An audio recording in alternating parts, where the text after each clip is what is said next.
Hey guys, Icefox reached out to me and wanted me to review their i8 action camera. So here it is. It comes with a ton of accessories. They sent these all to me for the review.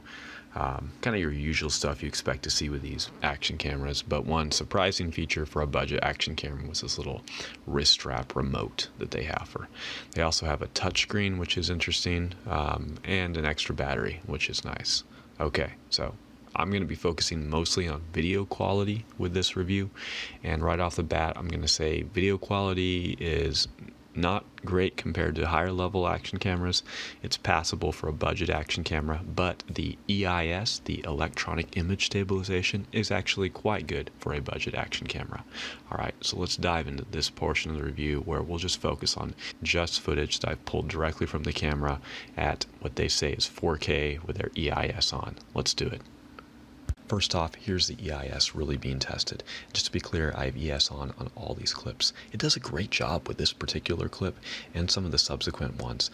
I'm kind of moving at a pretty fast pace here on a pier. It does a pretty good job. Not perfect, but for a budget action camera, the EIS was probably the most impressive feature that I noticed with this Icefox.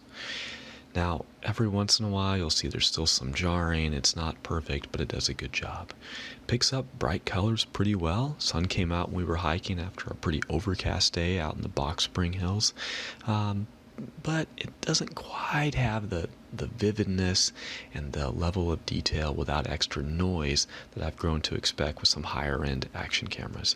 Here's an octopus we caught while fishing off the pier from Newport. Did a good job catching all the action that was going on without getting too jumpy, too bouncy, too unwatchable. I haven't had to do any post-editing image stabilization for this. Really like how this shot turned out. One of those death yucca style plants that'll really leave you with a nasty reminder of your hike if you're not careful. And this waterfall turned out pretty well as well. Some of the better contrast I felt just with the default settings on the camera.